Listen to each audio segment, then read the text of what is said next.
Join us as we learn how archaeological sites are mapped on the next Before Us. What?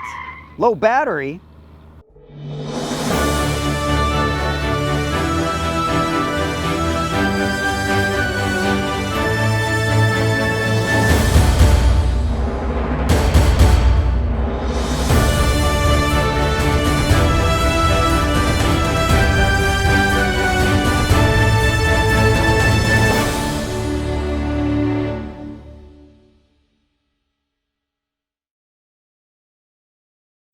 Archaeological science has changed significantly in the 20 years since I went out on my first field excavations. Nowadays, tools like shovels or even the iconic trowel are less common compared to high-resolution digging tools like chopsticks or even this teaspoon. And the reason is because instruments like this provide a lot more control over the digging process, allowing excavators to recover smaller and smaller artifacts, pieces of bone or stone, other materials that have been left behind by past people. And when we do find these objects, then we're able to now plot them in the ground, in their original place, directly using lasers. Total stations are surveying instruments that use infrared lasers to measure distances to a target. These machines are also able to very accurately measure the angle that the instrument is pointed. With a little geometry, the angle and distance measurements can be used to calculate 3D locations.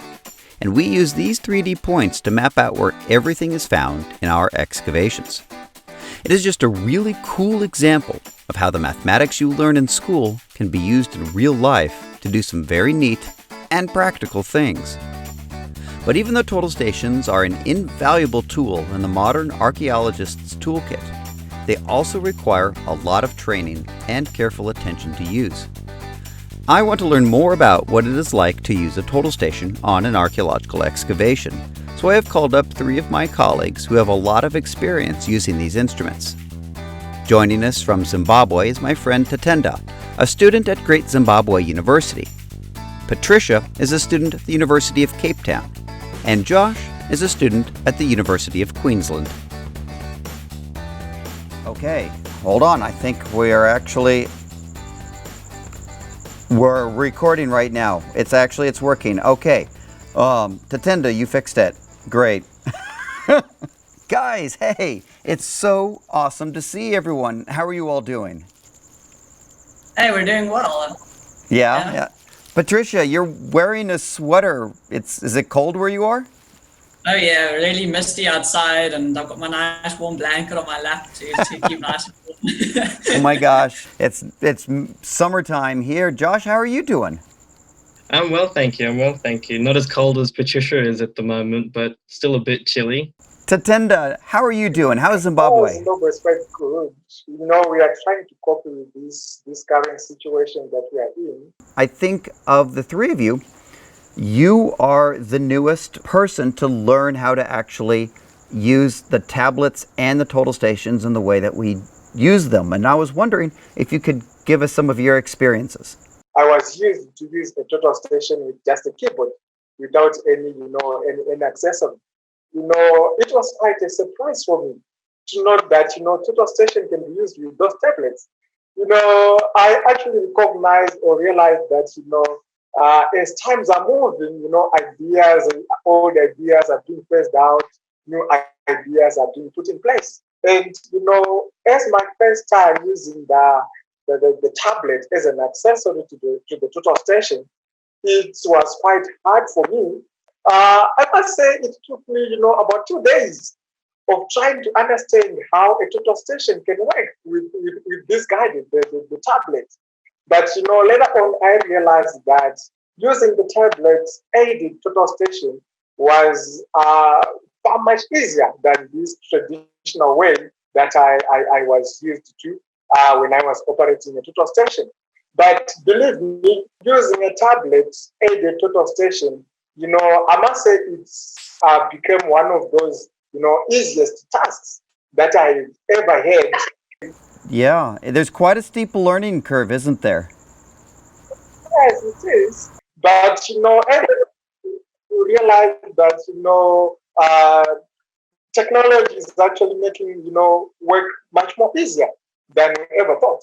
Well, Yes. when it works, it makes things easier. But then, very often it doesn't work. I mean, you've got these complex total stations that shoot lasers at things, and you've got these tablet computers, and everything needs to all work together and everything. And it's so hard when you get there, and it's so daunting and scary. It's so scary when you first start using this, and there's so many ways that you feel like something can go wrong, right? To remember the first time you start using it.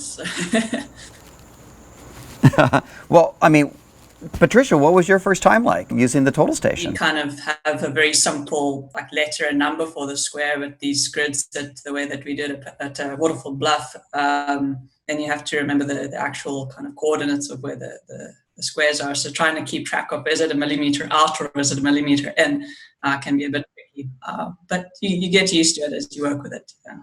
It's crazy that we have to deal with a millimeter out or a millimeter in. Millimeters count, and sometimes if things don't go right and we're off by a couple of millimeters, it could actually have really nasty consequences. And Josh, what about some of your experiences? It was definitely pretty daunting at first, because I was like a 19-year-old student, and then they hand you this piece of equipment and they're like, "That's worth $10,000 US. Have fun." And I'm like, "Oh God." And then rocking up at Ponderland and then doing the trek over the Lupitana with all your equipment on your back, and then just trying to make sure you don't fall and hurt yourself or damage the equipment, and then getting out to site and setting it up. There's just not as much luxury out in Ponderland, but that's the way we like it. When you guys were gunning and you're standing there and you're standing next to these total stations for long periods of time, and you're looking through that eyepiece and you're sighting in on every artifact, and you're shooting every single piece and then recording it in those computers, the tablets, can you lose your focus and make errors? It's very easy to do so.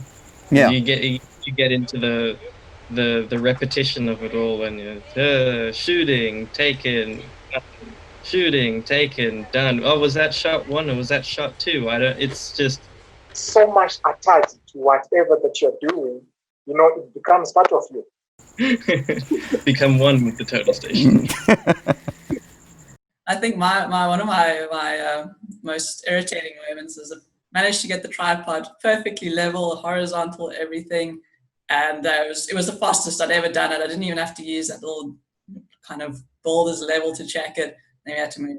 Wah, wah. Gotta move the total station. Our last field season was one of the best, I think, actually, if not the best field season we'd ever had. I mean, we shot tens of thousands of artifacts, and I mean, the data that we were able to recover were just absolutely amazing. And it's in part because of the very hard work of people like you guys that make this project as successful as it is. And I want to thank you guys for everything that you do. It's important that we have such a good team, and you guys are absolutely always welcome back. Of course, that is if you want back, with all the ticks and the early wake-ups and the long drives, So as soon as things are safe and we can guarantee the safety of everyone on our project, we're going back out.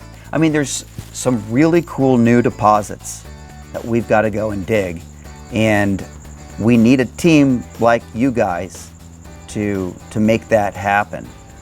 Looking forward to it. Guys, it's been an absolute pleasure talking with you all tonight. I've really enjoyed it. Love talking to you guys about all of our fun experiences there out at Waterfall Bluff and Ponderland. And it's getting super late here, and I've got to actually get up in about 3 hours. So it's going to be a short night for me, but I've really enjoyed it. I'm happy we had this time to chat. You guys all stay safe, stay healthy, and stay in touch, okay? All right. Take care, guys. Talk to you later. Okay, Bye. bye-bye. Yeah.